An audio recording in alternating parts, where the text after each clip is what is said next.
Alright! Balik po tayo sa Pilipinas ngayon na. Ready na po via Zoom ang ating dalawang panauhing pandangal. So, of course, pag-uusapan natin kasi they're going to talk about Countdown to Excellence. They're from 2nd Southeast Asian Premier Business and Achievers Award. And tayo po ay napaunlakan ng chairman. No less than the chairman. Yes, at isa nilang magaling din na awardee. All right, so please help us in welcoming the chairman of the awards committee, Chairman Nero Marcelo. Hi, Chairman Nero. How are you? Hello po, magandang hapon po sa inyong lahat, DWIC. Maraming salamat po sa pag-imbita po muli sa akin para pag-promote po ng aming programa. Yes, alam namin napaka-busy nyo eh. Kaya natutuwa kami at napagbigyan nyo kami kahit na via Zoom lang. So, Sir Nero, can you please tell us more about this 2nd Southeast Asian Premier Business and Achievers Award? Yun po, sa darating po na December 8, dito po yan sa Winford Resort and Casino Manila, ay ang paparangalan na po natin ng mga individual, mga negosyante, na may angking abilidad, angking galing sa pagdating sa kanilang mga industriya. So, abangan po ninyo yan.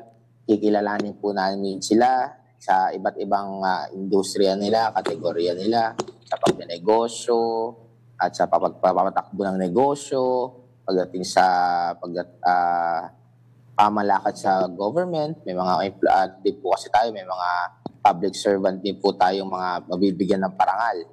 At syempre, may mga celebrities din po kung saan bibigyan sila ng pagkilala. Depende po sa kanilang takbo ng career. At syempre, meron din po sa sports. So, yun po yung dapat ninyong abangan sa pangalawang Southeast Asian Premier Business and Achiever Awards. Okay, Chairman Nero, may nagte-text po sa amin. Paano raw po makaka-join dito? Kailangan ba in-nominate at ano mga criteria para makasali? Opo, katulad po ng iba pang award-giving body, kailangan nyo pong i-nominate ang gusto nyong bigyan ng pagkilala.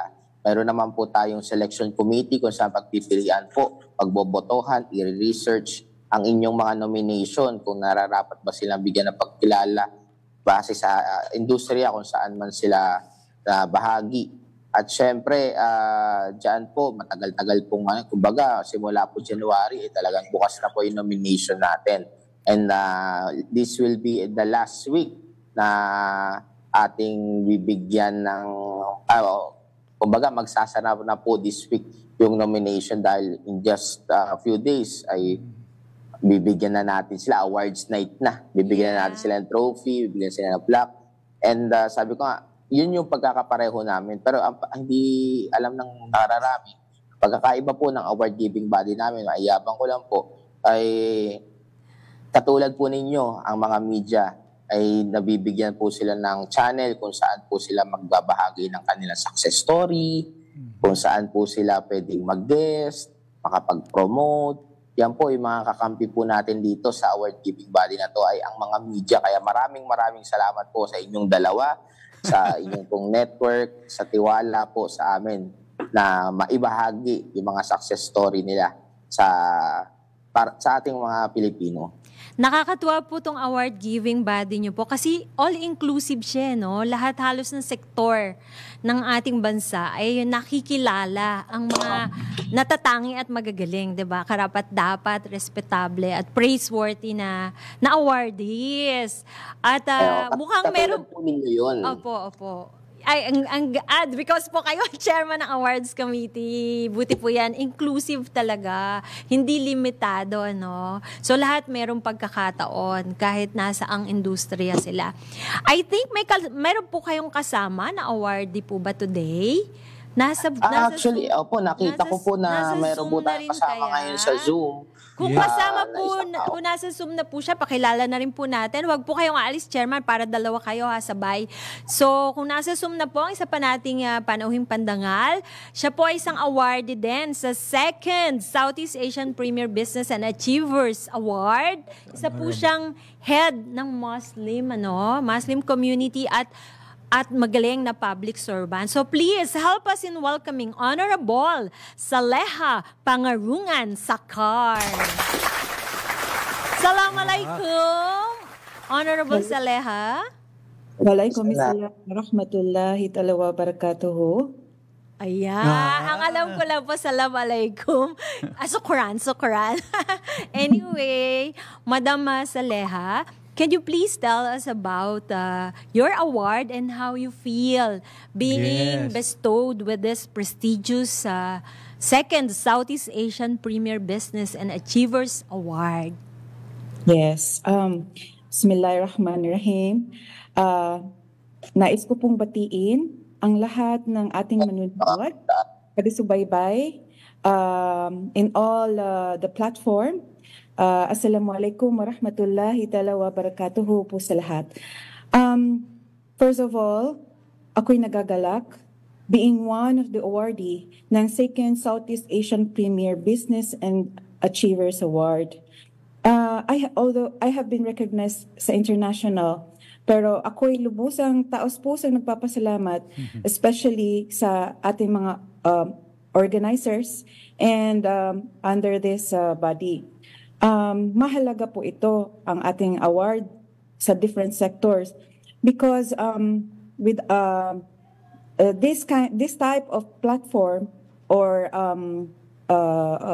event, nagpapalakas po ito at nagpapabuti po ito sa ating kanya-kanyang function. Yes. Just like me, as a government, in the government sector, as a public servant, I have been working in the government, I think, about six years now. Mm-hmm. And then I became Director 4 of the National Commission on Muslim Filipinos. And then and each time that I am given this type of recognition, it boosts my morality, and it also boosts me from being committed kung ano yung expected sa akin as a public servant. As a public servant, syempre tayo ay naglilingkod sa bayan, so meaning ang priority natin are the constituents, the Filipino people. So in my stint in the government service, our office is actually National Commission on Muslim Filipinos, catering the 15 million plus Muslim Filipinos in the entire Philippines. Mm-hmm. But ako po ay nagsimula sa community service. Okay, I have been part of the NGOs like UNICEF, and especially currently I am engaged with Rotary International. I'm the club president of the Rotary Club of Diliman International. So kumbaga sa trabaho ko, what I look into is kung ano po ang maibibigay ko, maishishare ko sa aking mga kapwang Filipino. So, naging advocacy din po sa akin ang pagsasagawa ng community service. Just like pag may typhoon, and kapag meron po tayong kailangan bigyan ng mga services, bumababa po tayo sa grassroots. Tayo ay pumupunta sa mga barangays kahit saang dako ng Pilipinas yan. In fact, umabot na ako ng Tawi-Tawi, umabot na ako ng Bicol region, sa iba't ibang lugar ng bansa just to do this type of services like community service and basic literacy. So, yun po. Napakaganda pong marinig na mayroong isang katulad nyo, talagang ang puso ay tumulong. Ano po. Okay. Kaya dapat po talaga kayong maging awardee. Meron lang nagtatanong dito mo, ma'am, Director Sakar, si Ed Madrid, ang dati pong National President ng Philippine Eagles. Prinsesa rin daw po ba kayo? Kasi mukha kayong prinsesa.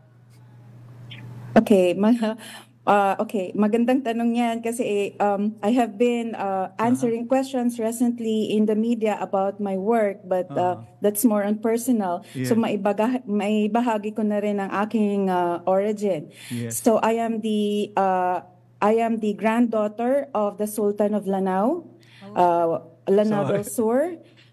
My grandfather is a sultan. Yes. My great-great-grandfather is Sultan Pangarungan of Marawi City, Lanao del Sur.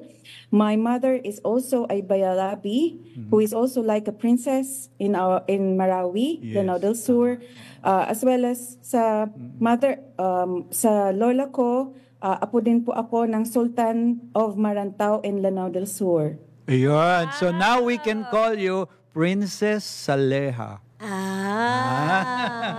Yan. Ed Madrid, that answers your question. Yes, kaya po pala. Oh. Nahalata niya agad na prinsesa kayo. Hello, Mr. Ed Madrid. National Okay. President siya ng Eagles. Oh, before. Yes. Okay. Right. So, Teka lang po Chairman Nero and Princess Saleha, please stay tuned Magbabalik po ang Pilipinas. Wag po kayong aalis Marami pa tayong pag-uusapan. Magbabalik po ang Pilipinas ngayon pagkaraan lamang po ng ilang mahalagang paalala. nagwa-warm up pa lang po kami. Don't go away. We'll be right back. The time for your convenience is now 2:25. Pilipinas, ngayon na!